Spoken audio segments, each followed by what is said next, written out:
Ahaziah was born in a palace where the voice of God was barely heard. Son of King Ahab and Queen Jezebel, he came into the world surrounded by luxury, power, and deep darkness. From an early age, he was raised in the midst of idolatry. The name of Baal echoed through the halls as if it were something ordinary. After all, he was his mother's favorite god, a shrewd and ruthless woman who didn't hesitate to silence the prophets of the Lord. The boy grew up watching everything from a distance. He witnessed his father's banquets, filled with wine and arrogance, meetings with pagan kings, and plans to eliminate the servants of God. It was as if all of that were a natural part of royal life. But Ahaziah didn't just inherit the throne, he also carried the weight of his family's twisted choices. The royal lineage was full of cracks. As a child, he heard stories about Elijah, the prophet who called fire down from heaven and confronted his father. To him, however, it seemed more like a legend. Or worse, a threat. Jezebel made a point of portraying Elijah as an enemy of the kingdom, someone who hindered the plans of the royal house. Thus, Ahaziah grew up suspicious, and perhaps even fearful, of that man of God. Years passed, and the boy became a man. Tall, imposing, but with a gaze that concealed his insecurity. The shadow of Ahab still loomed over him. His father was hated by many and feared by others. And Ahaziah, deep down, knew he was about to place his own crown on his head. Without imagining the weight that would bring, when the news of Ahab's death arrived, the palace fell silent. Jezebel didn't cry. She merely closed her eyes tightly and ordered that Ahaziah be summoned. The throne was now his, and he could hardly imagine what awaited him in his first days as king. Ahaziah ascended to the throne with the smell of death still lingering in the air. His father's body had barely grown cold, and already the hurried sound of servants' sandals preparing the succession ceremony could be heard. Jezebel, always in control, coordinated every step. The crown was placed on the young king's head with the same gleam as always, but inside, it burned. Ahaziah was just over 20 years old, young, impulsive, and with the blood of a lineage marked by wrong decisions. Instead of using this moment as a chance to change the course of the kingdom, he decided to follow the same path that had been walked before him. The altars to Baal remained standing, the worship of the true God was set aside, and the false prophets continued advising the king. It was as if nothing had changed. Only the face on the throne. He was in a hurry.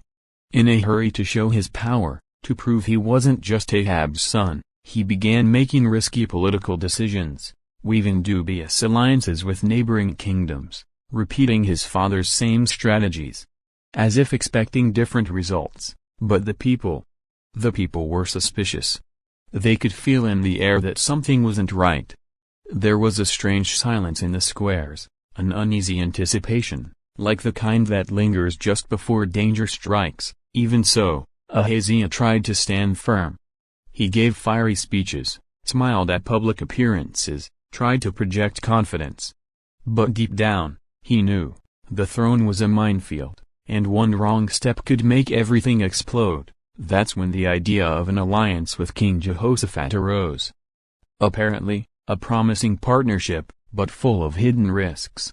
The proposal came subtly, like every idea that seems too good to be true. Ahaziah, still trying to solidify his position, received an invitation from the south. Jehoshaphat, king of Judah, a man of faith, but with a heart too open to dangerous alliances, suggested they join forces. The plan was simple: build a fleet of ships and set sail for Ur, a land rich in gold. An opportunity to show the people that the new king also knew how to enrich the kingdom and fill its coffers.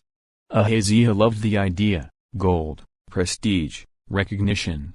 It seemed like the perfect formula to silence critics and solidify his image. Without hesitation, he ordered the ships to be built right there, in Ezion-Geber, a strategic region near the Red Sea.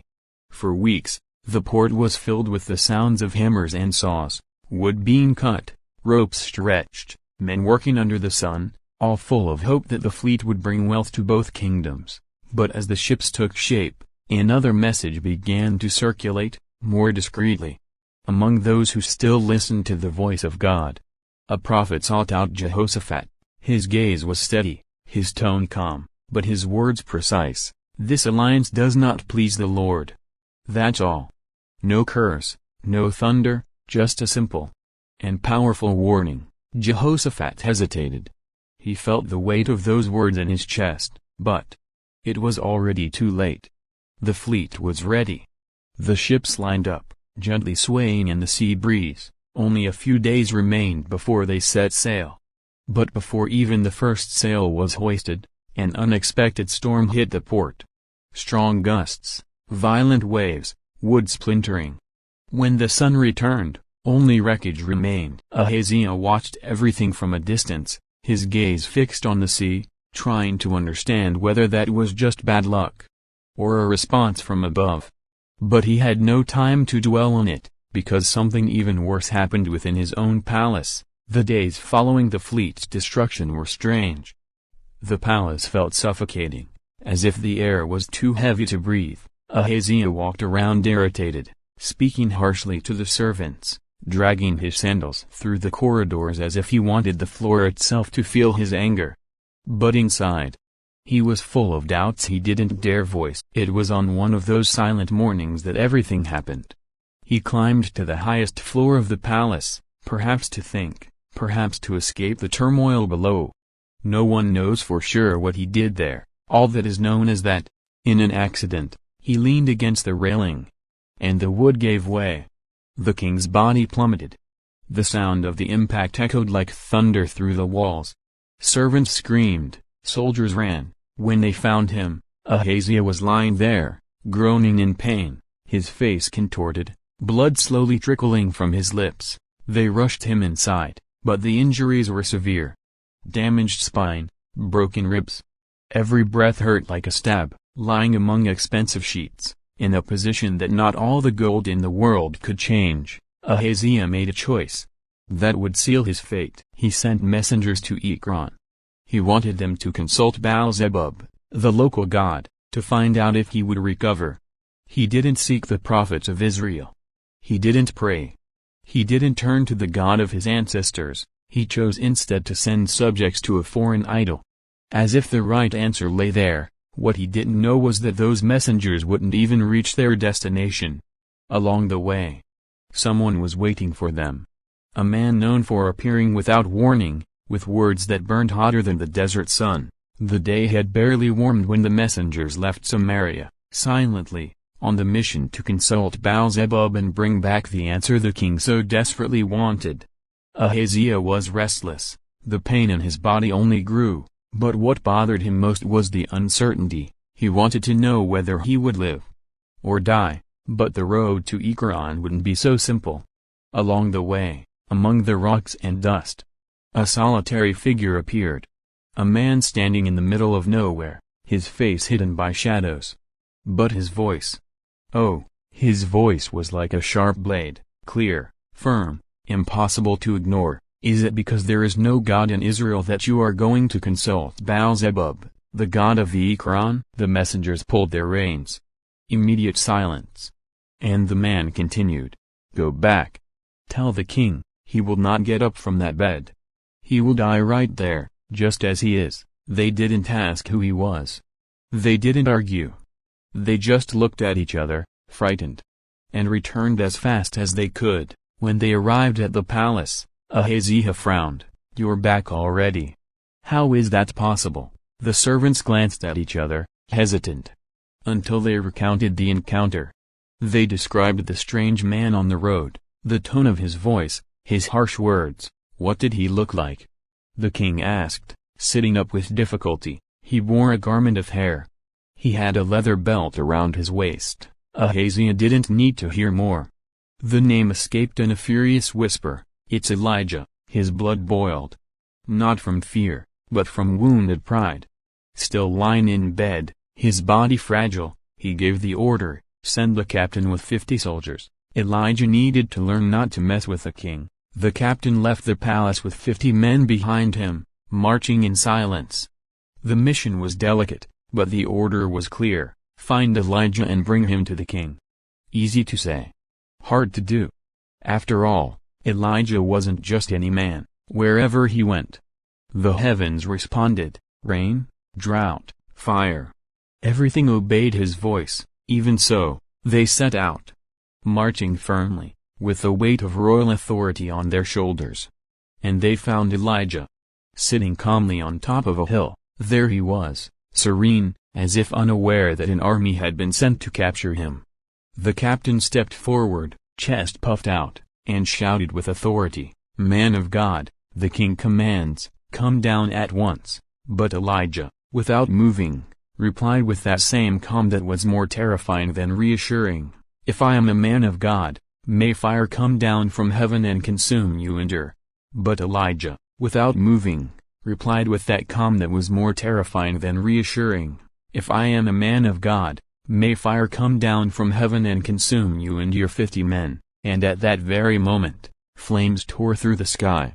A roar echoed through the mountains, and in an instant, the captain and all his soldiers were reduced to ashes. Back at the palace, Ahaziah waited anxiously, unaware of what had just happened.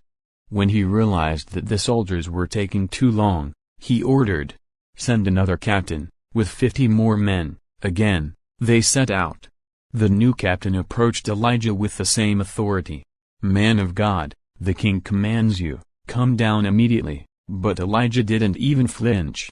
His voice, steady and unwavering, declared, "If I am a man of God, may fire come down from heaven and consume you and your 50 men." Once more, fire burst from the sky, engulfing them all. Another 50 soldiers lost, another captain silenced by the power that Elijah served. Word of the second destruction reached the palace, and Ahaziah, stubborn and desperate, commanded yet again, "Send a third captain, with 50 men." But this time, something was different. The third captain, upon finding Elijah seated calmly atop the hill, did not raise his voice or boast of royal orders. Instead, he fell to his knees, lifted his hands in a plea, and said, "Man of God, please, I beg you, let my life and the lives of these 50 servants be precious in your sight. The fire has already consumed the 2 previous captains and their men. But please, spare us." Elijah looked at him, and then the voice of the Lord came to him, calm but clear, "Go down with him.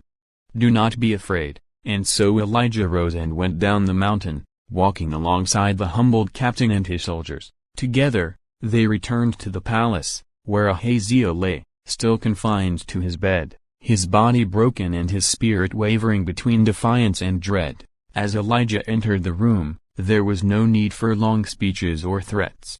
The prophet simply stood by the bedside and declared, "This is what the Lord says, because you have sent messengers to consult Baal-zebub, the god of Ekron, as if there were no God in Israel to inquire of, you will not leave the bed you are lying on.